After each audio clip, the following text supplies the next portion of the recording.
Lieutenant, great to see you again. Thank you so much for being with us. I want to ask you, first of all, what did you think of the governor's executive order? Well, I think it's very important to note that many of those things, or all of those things, are necessary to enhance policing in our state. There are some agencies, the state police included, that already do a lot of those things, which are very, very good and very important. In other words, trying to de-escalate a situation. That's a primary responsibility of any law enforcement agent. Certainly exhausting all other means of force before resorting to deadly force. We live by that creed. No one wants to take the life of a human being. So I think the governor's right on track with all things that all departments should be on the same page of music.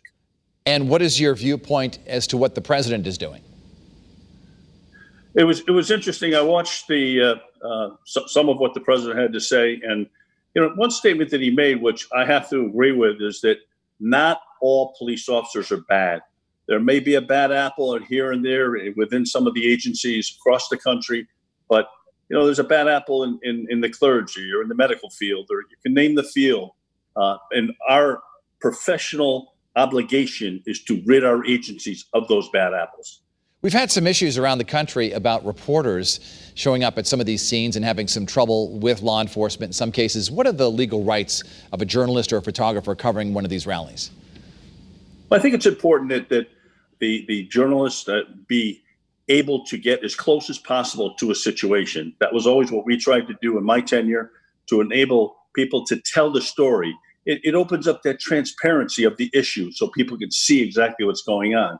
But one thing, and sometimes it does get in the way, where you're responsible to protect everyone at a scene, whatever that scene might be, including the reporters. And there may be times when you ask them to please step back just for their own personal safety. But again, it's a good thing for us to use in law enforcement to let people see exactly what's going on. When you look back at what Governor Lamont and President Trump had to say today and do, what more needs to be done in your judgment? Well, I think one thing that's very important is manpower. And I'll just take my old agency as an example. We used to do a lot of public relations, a lot of community interaction in the resident trooper program, in certainly programs involving young cadets, young trooper cadets. And that's all important, to interact with the community. It does things such as gain interest among young people to become involved in law enforcement.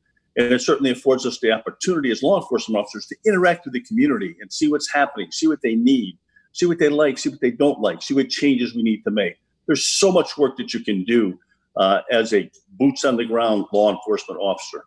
Lieutenant J. Paul Vance, we thank you so much for being with us here today. Thank you very much, sir.